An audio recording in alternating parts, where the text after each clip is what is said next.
Here. Yeah. What up? What's good? We chilled a Doing decent well. amount this weekend. I know, which probably means this podcast episode is going to suck, Yeah. but I okay. think we got some good fuel though. We just fought our demons, so we're ready to have a good episode. Facts. I guess let's start with aside from me seeing you, how's your week been? My week has been good. This weekend, the long weekend, was probably the most relaxing weekend I've had in like the longest time. Right. Was very productive, but just like was up in Westchester for most of it.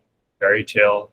But yeah, this week was just a lot of like scrambling to get class set up, but Mm-hmm. now everything seems in place, so I'm feeling good about that. A bunch of lectures planned, and yeah, so good week. Feeling excited about the coming month. How about you? Doing well. One, I want to clear the air on something. Seriously. The other night at Korean barbecue, Mhm. I genuinely did get stuck on the train. But what happened was that I also got on the wrong train. Hey, you went the wrong way. I went the wrong way and I got stuck.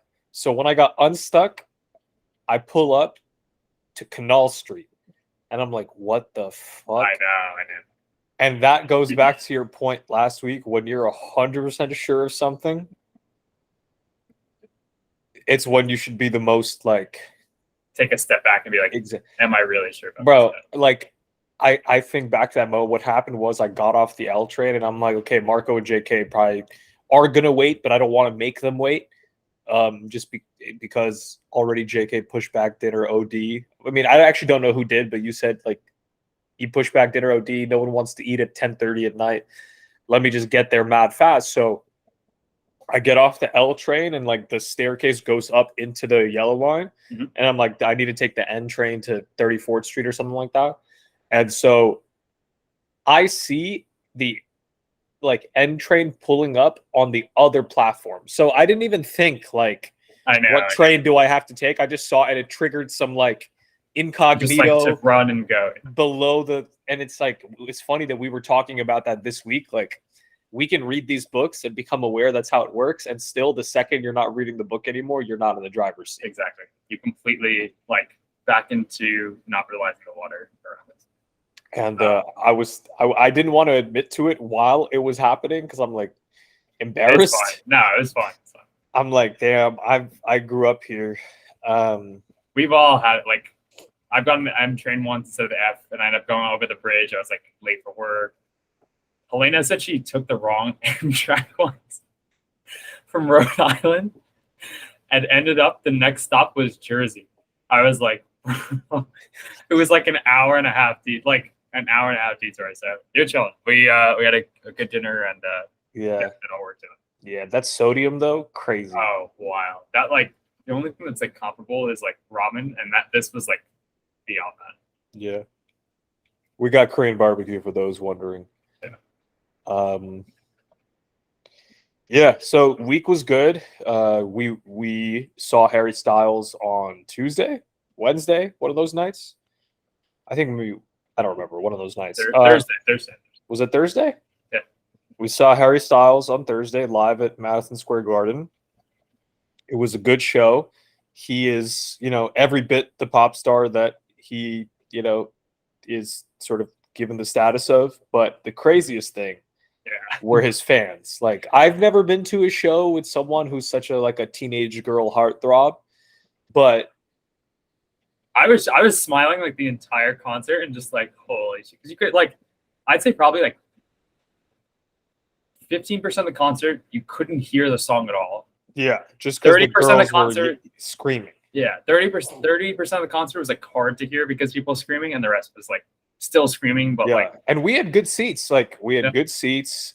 The sound in MSG is never great, to be honest. At least the handful of times I've been there, but this was the best I've experienced at MSG, so it was pretty good. I just don't think it's built. I mean, one, it's like a chamber, right? And I just don't think they have the speakers built for concerts. Like, it's great for sporting events and like whatever, Yeah. but like high quality like speakers, surround sound, it's just not up to par. I mean, it's obviously a good show. It's loud. Yeah. But yeah, just blown. Like there was a few teenage girls sitting behind us a few rows, and I mean, he would just say hello to the crowd, and they'd be like, "Oh my god, he's so cool!" And like, he is cool. He's the man. But it was just so hilarious. Like, I if love, you- I love too. You could tell some people that was like, I mean, he sold out 2 weeks worth of shows, right? 14 shares, whatever Yeah. it was. You could tell like he gets wheeled out into like the stage, onto the stage. Like half the crowd already knows he's in the box, and then like they knew when he was coming on. They knew when he was like his last show, and they knew like when there was like everything was like people had been there, done that, and knew he was gonna. yeah, it was wild and good experience. Yeah, it was fun. And it blows my mind that the tickets that we had were so inexpensive. Yeah, I mean, your sister's friend. Yeah. So yeah, that's what we did. And what else? Yeah, Korean barbecue, work's been chill. On I guess I'll just jump into it. On what's it called? On today's what day? Today is Sunday. So today's Monday. So Friday night I stayed in, had a pretty good just like brainstorming session, meditated, was journaling, writing, all that kind of stuff. So I was just kind of thinking about sort of where I'm at in life right now, and then what is an appropriate way to sort of try to answer the question, like, how do I want to be spending my time? What is an appropriate way to spend time? What is like a beneficial long-term sort of attitude to have? Because like if you boil down all the shit we read that is in the realm of like life wisdom, life advice, here's how things work, it seems like one recurring thing is like play long term, think long term, right? If you boil it down, like one of the foundational principles that all the people were into, whether it's Naval, Charlie Munger, Tim, Josh, fucking Hormozy now, like they're all saying like execute for the long term, right? Sure. So I'm thinking like, okay, what's a good thing to do? So you and I are both software engineers. You're a few years ahead of me in the career, but there is, at least for the foreseeable future, like if you maintain a certain work ethic and sort of learning ethic, it's a fairly stable job.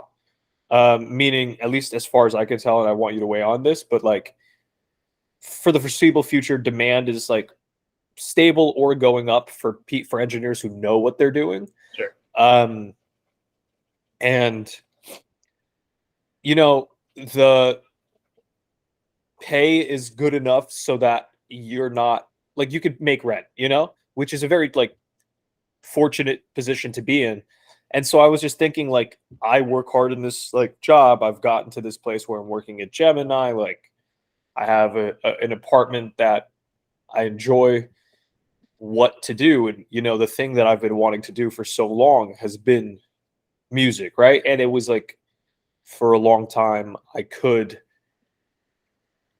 not put it on the back burner per se, but the idea was my idea was in a row before that. my idea was yeah, exactly. I want to the way I want to write is like in a environment that I can be sort of unobstructed. I can be creative in an unobstructed way where I'm not pressured like, okay, I have to go, you know, make ends meet and sort of stress out about that. And, you know, people have different opinions about that idea, whether it's good or not. I think this sort of general narrative is like you have to be do or die, like no plan B, blah blah blah. And I just think that's not There's multiple ways to exactly. I don't think that maps. I don't think that maps to reality very well. And like it's funny because in Anti-Fragile, Nassim's book, he has a whole section talking about like the history of artists who have had an anti-fragile approach, meaning they had a day job that capped their downside, so that they can and this brings me to one of the insights, like basically barring extreme things, meaning like if for some reason the company I work at goes completely under and there's no more engineering jobs, right? Or I get into an accident or blah, blah, blah, right? Like we go to war, something like big that is kind of like beyond just the status quo. The down my yeah, like a black swan, like my downside is fairly well capped, like in terms of like life circumstances, blah, blah, blah. And I'm just thinking like, okay, now you just have this time, right? Like I have time. Time is a resource. You can use it in productive ways. And it's like, what do I want to do? So now I'm like, okay, fine. Now is the time to actually like start making music. And it's interesting how when mentally something moves from like back burner or just like I'm not there yet to being like, okay, now is the time. Sure. That's when all those things start coming up that like Stephen Pressfield writes about in The War of Art. Like, oh, am I actually good enough? Oh, I don't want to do this right now. Like all the resistance and shit. And so this weekend has been a lot of like, and really the last week, like recognizing those things in myself and like trying to acknowledge like what is the actual, like if this is like what is the intelligent way, or what do I think is the right way to move forward? And the conclusion I'm coming to is like, look, anyone who has this creative endeavor probably feels a ton of doubt, and the thing to do is not to like convince yourself any which way like, oh, I'm definitely going to make it or I'm definitely not going to make it. It's just like, what are the actions that increase the probability of making it? And making it meaning like that could be something different. I think a good milestone is like, you know, Kevin Kelly, 1,000 true fans. Like, yeah, like a good milestone is like in terms of controllable actions, like write a trillion songs and put out an album, right? Like, and so Hormozy also had a quote, and I think, you know, everyone's saying the same shit. It's just like, don't even worry about like the outcomes. Obviously, act in a way where you're maximizing the probability of a positive outcome. Sure, but understand reps in and understand that like the worst downside, like you have to be okay with emotional downside. Like you have to be okay with disappointment. Like, oh fuck, maybe I didn't do as well as I could have. But understand the worst downside, which is like I'm broke and I fucking like I've wasted time. And like I'm at a place where I don't have, you know, I can't meet my basic needs. That more or less is like not going to happen, at least from this endeavor, right? So I'm thinking like life now is like with all the extra time, make sure, bets. There's abundance now, and yeah, like, make bets this time. Exactly. Make bets, like do things you don't know if it's going to work out or not. What are the actions that are going to like make you really good at this? Exactly. And maximize the probability that something good does happen. Take that. And it's also like Ed Sheeran, I think I've sent this clip to you, or I've talked about it. Ed Sheeran is giving a talk to some group of musicians. Yeah. And he says like it really just boils down to, he says like, do you have any advice for aspiring musicians? And he says like that whole 10,000 hours thing, it's like 100% the case. Like I've written tens of thousands of songs, and the first 90% of them sucked ass. Like they were all really bad songs. But if you just keep doing it, you keep doing it, every once in a, like you're gonna get all the bad songs out of you, and then the good stuff's gonna start to come out. And he gives the example of like, you know, a faucet, like certain places, if you run the faucet, you have to run it for a while so that the dirty shit comes out and then it's clean water. It's like that. You just 100%. Write songs, get the shit out of you, and then every once in a while you turn the faucet back on. There's a buildup of shit. Just get it out of you. Now you know it's out of you. You keep going. The good stuff will come out. I feel like a big part of where this like mindset comes from is like in school, right? Where you like study all year, right, for a class, right? And you take these quizzes, everything, right? And in the last class, you like take this final, and it's like, okay, do you know or not know your shit, right? Yeah. But most of life is kind of more like Carol's class, right? Where it's like incrementally you have like low stakes shots at like trying things out, and you like learn and iterate from there. And humans are like any great achievement for the most part that humans have had has been an iterative approach, right? We start with like a car that crashes like crazy, can't really handle well. Everyone's like, oh, this is a piece of shit. 5 years later, it's like, oh, you can steer now. There's like everything is just this like iterative approach, and humans are great at like solving these micro problems that eventually lead to, you know, great solutions. And Right. you know, then we have this big jump and we find something else. But I feel like so much there's just toxic mindset that like we have to get one go at it and it has to be perfect from go one. And it's like, Right. no, we just put out the best version and then like just have a good feedback loop, good quick feedback loop, which I think coding is a great example. And like if you just rapidly iterate, like your odds of success are extremely high, or like much higher. They're higher. Yeah. Yeah. So that's just been on my mind. Like, have you had trouble like War of Art, like sitting down doing it? Is it just like doubts about that? Or I mean, that, yes, but I've pushed through it. Like last night I was like reading War of Art and I'm like, okay, let me just like try something. So I think, yeah, so I turned on my amp and I have a loop pedal, which you may know I have or not. And then I just like came up with a chord progression and like recorded it on a loop and then just like let it play for like an hour. And I was just like trying out different ideas. And then I came up with something that I like, you know? So I think it's like, yeah, breaking out of that. I don't know. I'm the kind of person where it's easy to convince myself that I need to know everything I'm going to do before I do it. And recognizing that just it's more intelligent to maximize positive, like Nassim will talk about, like you want to sort of be able to what's the word, capitalize on positive black swans without like having the risk of negative black swans. Basically, like if I look at my sort of history as like, you know, a bedroom musician, meaning like I write songs in my room, right? Or like in my garage with a band. The things, one, I've had countless moments where I'm like, yeah, this is what my thing is. Like, this is what I'm like, I want to do with my life. And two, all the things that I've come up with that I become excited about, like, I want to go play this, I want to go share this with the world. They never came from any plan. It's just that I was playing and they came from somewhere else, which is what all artists say. And like, not even just artists, anyone who is doing something creative or something creative, like coding, I think is the same thing. You probably have experiences where like you were just doing it and then you found a way to do it, or you came up with something cool. I think most big moments in life that I look back on that I was like, oh, I'm like proud of I did that, or like things worked out really well for the most part, is like when you're just thrown completely in the deep end and you just figure the fuck out. And like sometimes you don't, or it takes longer than you thought, but like I just feel like your growth curve like goes exponential, and you just like, as long as you're like committed to figuring it out, it usually works out pretty well. Even though it could be very stressful. Or there was this good TED talk about songwriting where I think, okay, so pull it back. I found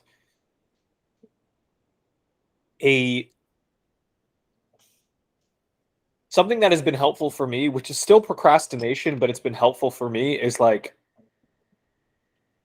I don't know, with some free time, maybe if I'm fucking off and I'm not like recording music when I should be, put on a TED talk or put on something about songwriting, about something. So it's like I'm still downloading something useful, right? Which is still like, the best thing is just sit down and do it. Don't get me wrong. But sometimes you're just like fucking up. Okay, maybe instead of watching like an MMA interview, I'm going to watch like someone talking about songwriting, right?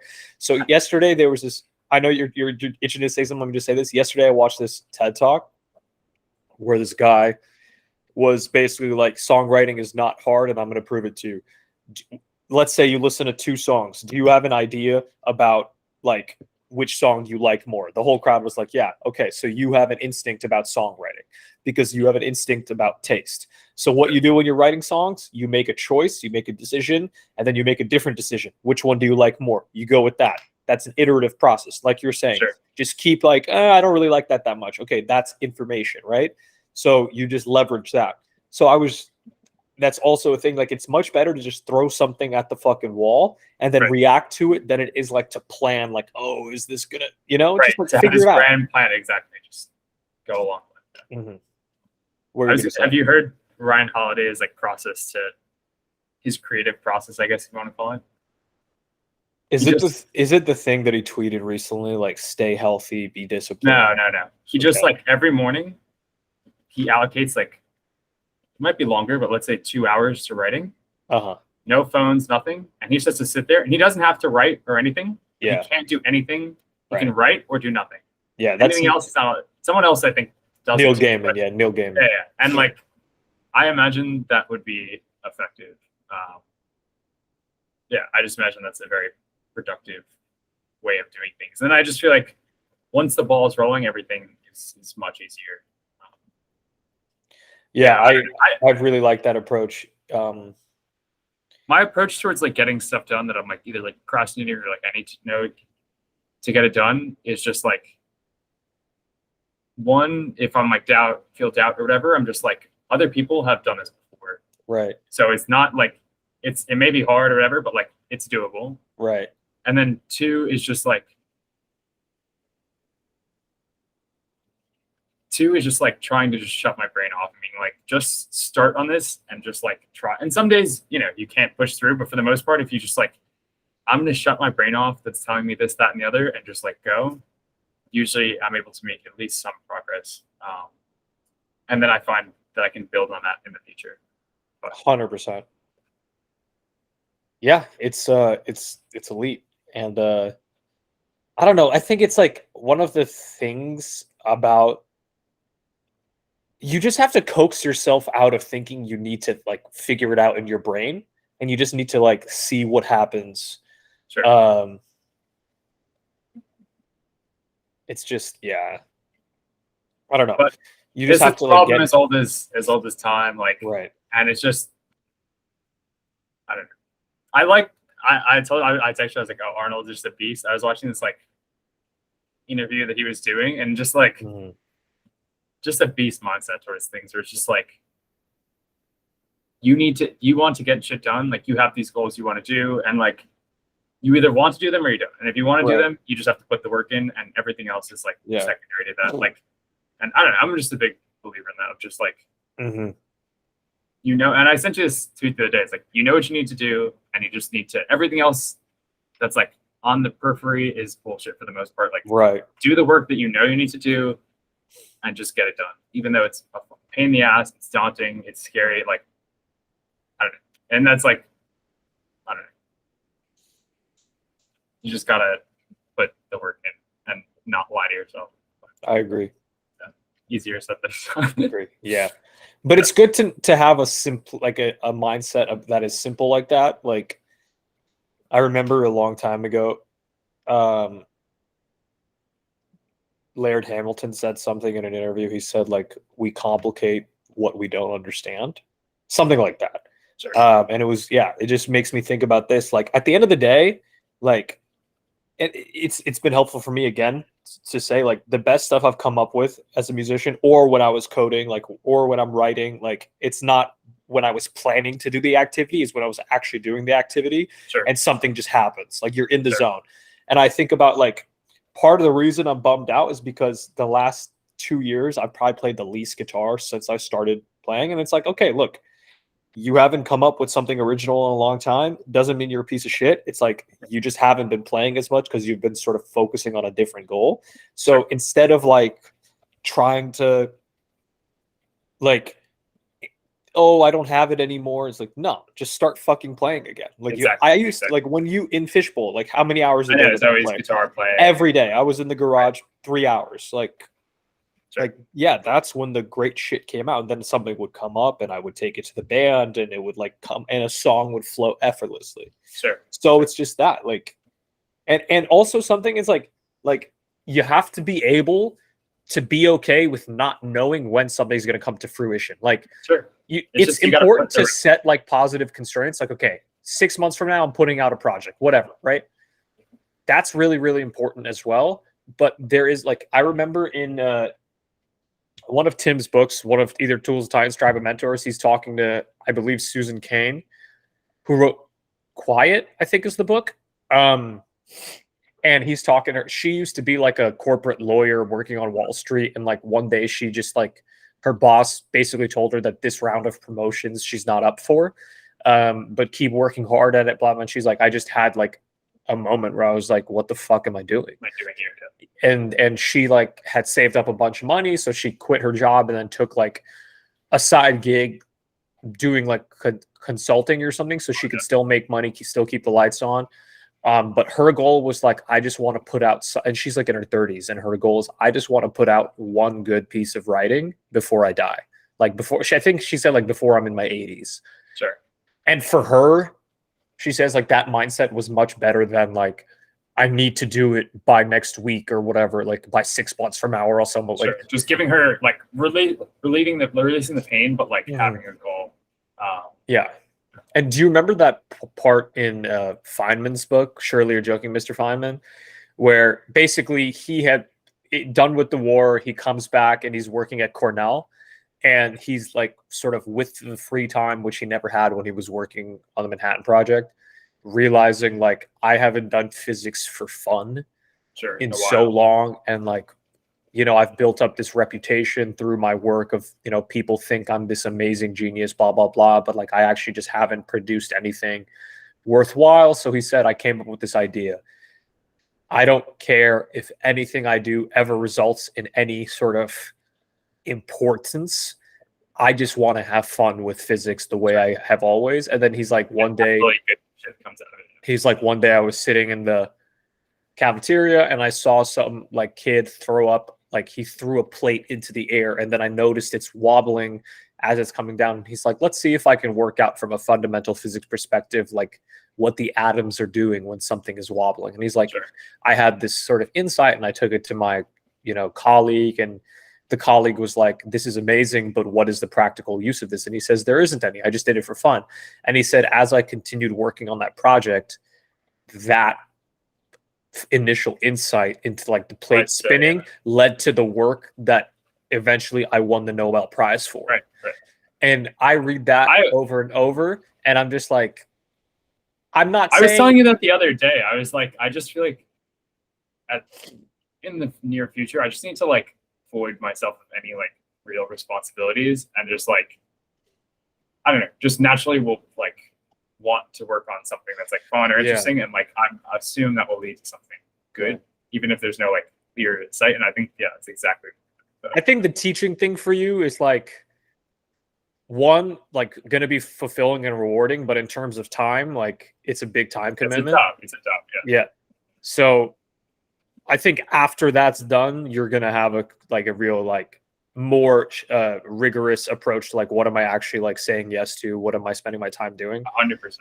I hope you don't move to Costa Rica, but if you just I don't think work at it's more Etsy, just like, but then like have one goal kind of like at a time. Like all my time that I'm not working at Etsy, and it's like, you know, I'm not seeing friends, girlfriend, or whatever, what is that time being used towards? I think people like you and me, it's like, okay, like I want to spend X amount of time reading. I want to spend X amount of time like working on small projects. But I really like Tim's approach where it's like 2-week experiments and 6-month goals, you know? So like maybe you choose a project for like 6 months, and it's not like I'm going to sort of become this successful entrepreneur. It's like, no, I just want to do something for 6 months and like see where it goes. I even find like now working on this project with David, it's just like the context switching so much of all these different things is definitely taxing. And I just am like, I know if I was just committed to this, like it would work so much quicker. So yeah, I don't know. I think it's definitely a learning experience and like taking many lessons away from it. But yeah, I definitely think having time, if you are like naturally curious or want to like do interesting things, like just giving yourself the time to breathe, like the time will naturally get filled with interesting things, and saying no to like not ideal opportunities. I had something else that I want to say quickly too about like the we're no time constraint. The creative front was the Hemingway approach to creating, like how he would approach writing. Like he would end his writing session in the middle On a of something high. he was like hyped about, and I was like, no, Yeah. that's actually fine. Like in the short term, it's capped because you're like, damn, I'm about to like finesse this. But like day to day, like if you're always hyped and like hitting the ground running, like I don't know, I think it's just a fire idea, but I agree. like risky to try, but yeah, I really like it. I think it'd be worth trying for like 2 weeks and then seeing like, okay, does this work well or no? And then like calling it up. Yeah. I actually did that last night where I was like recording this loop and I came up with a melody I like to sing and I was like, damn, this like I like it. Let me stop now. Cause now I'm like, damn, like after this podcast, I just want to get into like recording music again and see what comes out. Cause it was like pretty hype. Yeah, I mean, definitely there's a bit of like mania because sometimes I'll be like very hype and then other times I'll be like, damn, I have no business doing this. I fucking suck. Sure. But I think it is reassuring. Exactly. It's reassuring that like many, if not all artists, not even artists, just like, you know, people who create shit. I don't know. It's just crazy to hear Elon said, like, when I started Tesla, I thought the odds of success were like the probability of success was less than 10%, but it was something worth doing to see if it was right or wrong. It's like, okay, that's like, if Elon is saying that, like, you just shouldn't be like worrying about like, okay, what's the worst case that's going to happen? Like, let's say I embark on music 6 months down the line, I create something and like, it just sucks ass, right? Sure. One, it's easy to be like, well, one, you could be like, I suck, but it's like, okay, I still have a job. My rent is still paid, blah, blah, blah. But also it's like, I mean, 6 months isn't that much. I could go for 2 years. Let's reevaluate it 2 years because the downside is capped and like you still have like other projects you're working on. Like I was listening to a podcast with Henry Rollins. Do you know who he is? Henry Rollins was the singer of a punk, like hardcore band called Black Flag, which is like very influential. And he has sort of become this like, well, he always has been this like hyper disciplined Jocko kind of character. And he talks about like, I mean, I'll send you the podcast because it's a treasure trove of like mindset and like work ethic sort of philosophy. But he's like, when I was a musician, I was convinced that I wasn't good enough and the band was never going to amount to anything. So I had plans B through E lined up where like I started a publishing company. I like started doing speaking gigs. I did a little acting, you know, and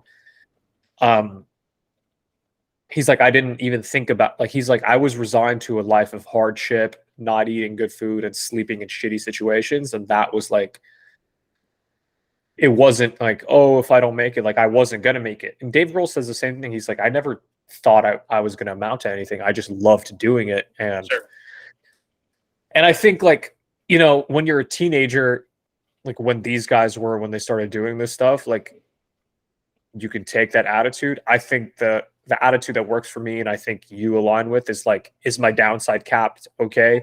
Now I don't have to worry about this becoming anything because I'm not like going to be a loser or like broke or destitute if it doesn't work out. I think that's like a great approach. We'll see. We'll see. But no, I agree. I think always capping downside and like, I don't know, there are times, right, where having extreme downside like motivates the shitty. But yeah, I think for the most part, like having a good game plan, downside cap, I don't know, just works out extremely well. I agree. I don't know if this was in the Art of War or not. Sorry, War of Art, whatever. War of Art. I don't know if this is from that or another book, but it was just like what often you're most afraid of is finding out that you're not good, right? Like that is the biggest. That's a way of the superior man. There's a few. I mean, I'm sure it's been said a bunch, yeah. But yeah, it's just a fact. Like that's oftentimes we're like, oh, I don't like procrastinate this, that, and it's like we just don't want to look ourselves in the face and be like, okay, like I'm actually not good at this, or I'm good at this, or yeah. And, I mean, even things we suck at, like likely can iterate on. But, yeah. Mm-hmm. Yeah, I think back to like Do you remember in Fooled by Randomness, Nassim writes about like you can only measure the success of a life when a life is finished, something like that. And I just think like when, like, let's say in a creative endeavor, you do like, I don't know, you create something, you're like, damn, I suck. Why, like, why, or at what point would it be rational to decide like I'm fundamentally not good at this versus like I just need to put in more effort, you know? Sure. Because with like music, like I think back to like acquiring the skill of guitar, which like I just wanted to do. There was never any like, Sure. it's just what I wanted to do, you know? And I got decent at it over the years because I just kept doing it. But I wasn't like gifted or better than the average student at learning. I just wanted to do it so much and like ended up putting in a lot of time where it makes me think like, I don't know, the worst time to quit something that you want to do is in the beginning because you're going to suck. Like it's predictable. Sure. You're It's going to just suck. gonna happen. Yeah. And that's something that helped me with coding that you told me, like the initial learning curve is steep. Like you're going to feel like you don't know what the fuck's going on, but then it's going to click and you're going to be like, okay, I get it. Figure it out. Exactly. And it's one of those things, there's so many things we do that you like, you don't need to be the 0.001% of something to be like competent at it. Right. And like if you're a like open heart surgeon, sure, you probably have to have, you know, be extremely, extremely gifted or like extremely talented at what you're doing. But like for most things that we're going to do, if you're just in a decent percentile, like a high percentile, you're fine. And then you can work to get even higher. But certain things, like if you're a ballerina or whatever, you got to be like top 100 in the world. It's a different ballgame. But if it's like, I don't know, I would say music to an extent isn't as tight, but like as long as you're like pretty solid or like solid on a few different fronts, like some people aren't great singers, but they're like great performers, and they like, you know, have that career. So I don't know. Yeah. I find that those things you don't need to be extremely exceptional in. Music, to be popular, you don't have to be remotely exceptional. Sure. And at least in terms on certain dimensions. Well, I can I mean, maybe that's for another podcast, but I know I've explained this to you like tons of times. Like music is not like other art forms where like I think maybe some film movie person will think my opinion is crazy, but I think it's generally thought of that more or less the best filmmakers are the ones who are sort of renowned as the best filmmakers, like in the art form itself. Music is not like that. A big part of music is sort of what people like. Sure. And music has been around as a like art form, I mean, for a really long time, but in the sort of current tradition since the late 1500s, 1600, like early 1600s. And many things that are popular right now are not innovative on any single dimension of music. Like you take the top, like Harry Styles, I love his album. Nothing about it is new. I mean, but like things that he's doing were done 600, like 500 years ago, 400 years ago. And that's just how it is in music, because our taste as like a popular audience, what is groundbreaking is not even remotely palatable. Sure. It's like, and when you think about fine dining, I think you take like a chef, like, I don't know, Grant Achatz or anyone who's like in chef's table, like they're considered the best, and maybe they are, maybe they aren't. Those people are not the people in music who are listened to. Sure. And my music teacher, go ahead.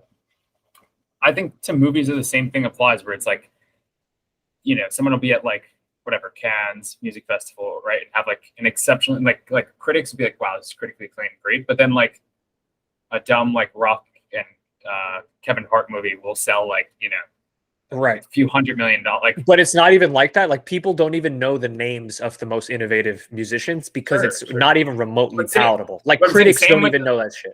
Yeah. What I'm telling you, like, it's not even close to movies. Like, yeah, like a movie that could like debut at Cannes or whatever. Like, you know, the film world of like critics and culture will be like, that's amazing. That's not happening in music. Like, it's not even like people are like, oh yeah, like this indie artist from Brooklyn, like, okay, harmonically nothing amazing, rhythmically nothing amazing. And it's not because they're not good. It's just like what's popular is popular for reasons that's not technical. Like there's an incredible emotional depth to the music, which is kind of like an intangible. Anyway, this is a tangent that we could talk about forever.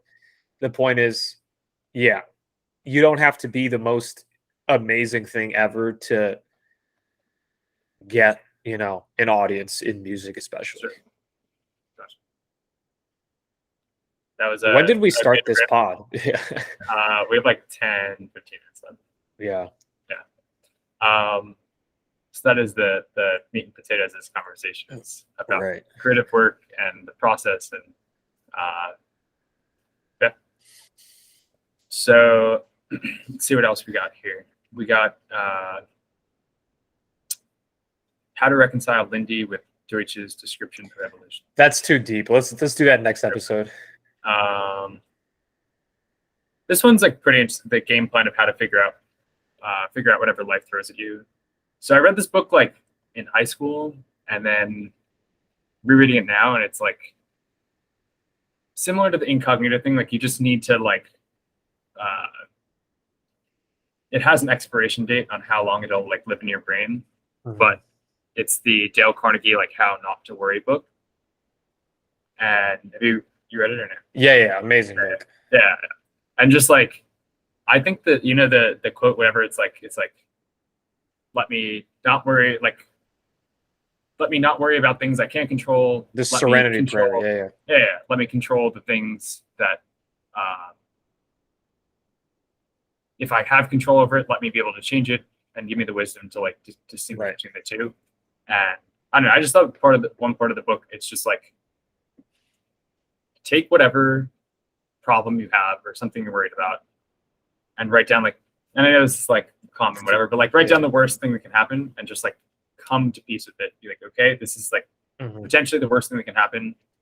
Be okay with like the worst thing happening. And then realizing like, okay, like what can I do about this problem, right? To mitigate that happening. And you just write them down and then just execute on the things that you can do. And like you're coming to peace with the worst case, which is like, okay, this is something I can't change. Great. I just got to fucking live with it. If there is something you can do, there's nothing more important you should be working on than working on those things to change it. Right. And I just think it's like, a lot of it's like, yeah, no shit advice or whatever. But I think like actually doing it, writing it down, doing these things like is incredibly powerful. And I think like when you define what you're worried about and like take something that's like vague and scary and like overwhelming and you define it and also formulate a game plan, yeah, almost everything becomes like very manageable. So I don't know, I've found it to be just like a great thing to apply to it. I agree. And I think, Tim Ferriss's fear setting exercise is a good manifestation of that principle. Like, I think the important thing, like you said, is actually writing it down. Just doing it explicitly. Maybe you do it with a coach, just someone else, like going through like, okay, what's the actual thing you're scared about? I think, I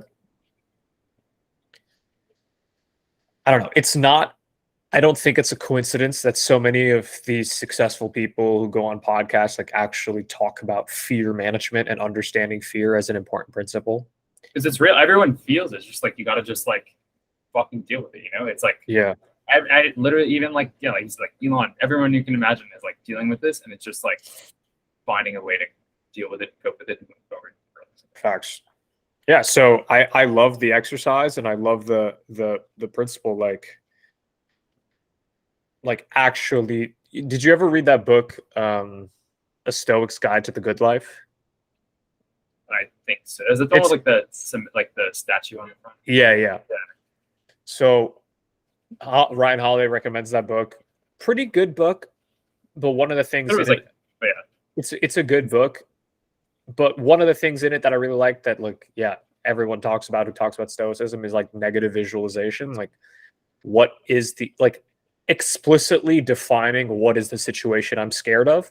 And then, like you said, Carnegie talks about it, Tim Ferriss talks about it, like what can be done about this situation? Sure. Like what do I have the personal power to actually do? Like if you're afraid of war, there's not really much you can do. But then it's like, okay, I'm afraid of war. Why? Because I don't want to die. Blah blah. Okay, like, are you in good shape? Are you strong? Do you know how to defend yourself? Like, there's so many things we can do, and you don't get the idea to do that until you explicitly like figure out like what Put is it the out. thing I'm actually fucking scared Exactly. of. Exactly. You know what I found was really like one of the things from the Santa Cruz like acid trip day was like, I know many people talk about this, but like fear of death and like realizing like the absurdness of life has like made things so freeing. It's like, oh, the worst case is like, oh, you die. And it's like, okay, that's actually not that big of a deal. I don't know. At least for me, I'm it's pretty like, afraid of death, bro. I mean, in times I'm like, but at the same time, like, I'm like, this is going to happen. Yeah, And two, everyone who's existed has like died. yeah, And three, it's just like, great. Like if that happens, like let's say I'm scared of, I don't know, going to Times Square for like a terrorist act, something like that. It's like, if this happens, like I'm not even gonna realize it happened. You know, it's just like, yeah. and maybe it's like too simplistic or whatever. But like, I don't think so. I find it's freeing just to be like, realistically, like the worst case is like an expedited end to something that's going to end anyway, and Yeah. that's also relatively like a fraction of a second. Sometimes I think about living in New York. Like, if we do go to war, like, what if we just get fucking nuked? Like, if I was an enemy, to of America, I would nuke New York if it came to that. So I'm like, but the thing, like, you know, people, you ever watch these videos? Like, people have like 4 years worth of food. They have like beans and pasta Yeah. and rice and all this shit. Tim Like, is that like, guy. I'm Yo, just like, bro, if this shit happens, I don't want to fucking be around. Like, if there's like only, if it's like, no, if I there's want like to, I 1,000 want to, I people want to around, go into the apocalypse. no, I, wanna I go don't into want the to see. I don't apocalypse. give a fuck. Like, just count me out. Like, I don't give a shit. Like, unless like, Nah, bro. it I just want to go sounds into the fun. apocalypse. It sounds brutal, but it also sounds like fun. I don't know. Like, I watch all those like zombie movies, and I'm like, yo, I could make it. Like, I could finesse. I just am like, if it's me in the middle, like if I can't live in the city and I'm like moving to like Ohio or something like that to avoid a nuclear attack, and then I'm like stockpiling all this shit. Like, I don't want to deal with that shit. I'm gonna live here. If we get nuked, we get nuked. Call it quits. You know, Oh that yeah, was a nice life. the nuke thing. Dying from a nuke is like my least like thing I'm afraid of, because it would happen so fast. I feel like your nervous system would not even register it. Maybe I'm Why? wrong, and you feel the most exquisite pain for like a tenth of a second. Even then, who cares? Like, I think about like a zombie apocalypse though, or like, let's just say we go like complete. I don't know. There's this movie. It's the second Cloverfield movie, like 11 Cloverfield Lane. Basically, this guy has a bunker in like Ohio, like you said, where he has stockpiles for like 10 years. I feel like I could survive that life.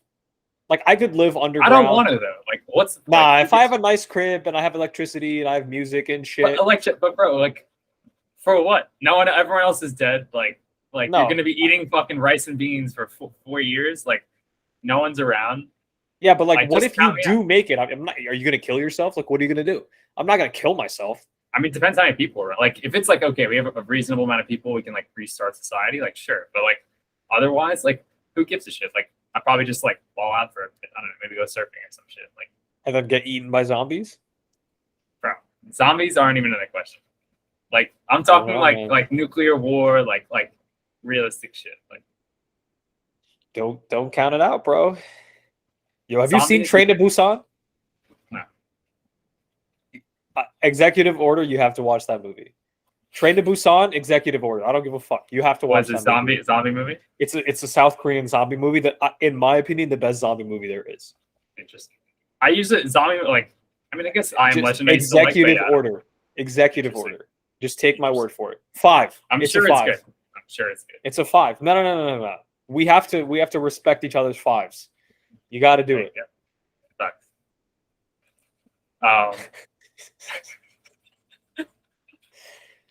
Bugging. Well, that could be our title. It's something about apocalypses, like,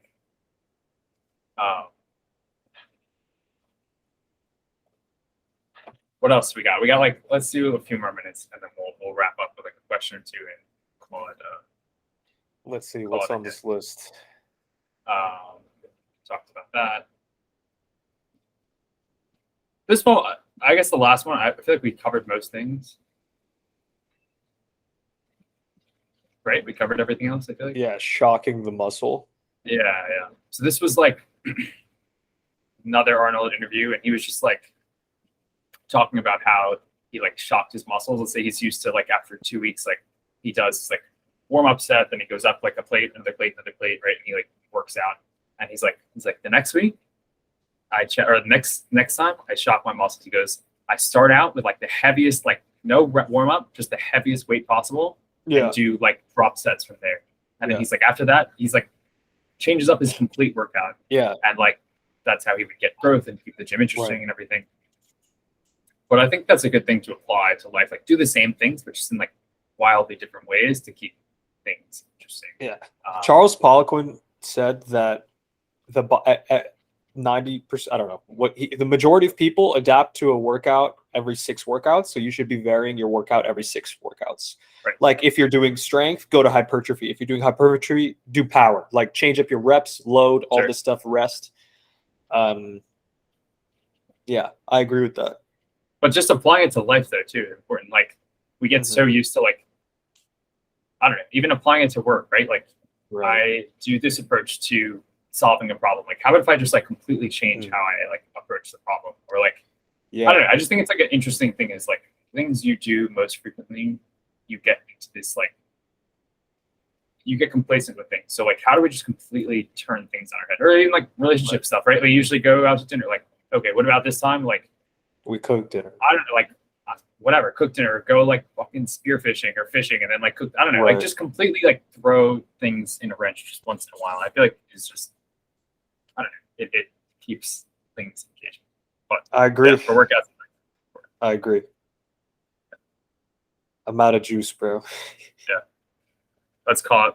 That was a good episode. Hour, good fun episode. Midday. I know we ripped on creative flow for a bit, but facts. All right, to all our fans, we love you. We miss you. Go get Korean barbecue and watch zombie movies. Yo, watch. Okay, I have to say, bro, you need to read Beginning of Infinity again. Like you actually need to. It needs to jump your priority list. Like you need to get not audiobook. I know. Get the fucking hard copy, buy it used, and just read it. I'm telling you, bro, it is top 5 books I've ever read. But it doesn't, for me, it hasn't been like I'm reading it like, oh shit. It's been like I read it and then I'm going through life and I'm like, oh shit. Like it seeps. Yeah, it's like the fundamental, it's like covering the fundamental. It's just so beast. Facts. All right, everyone. Much love to all. Talk to you soon. Peace. Stop recording. Stop.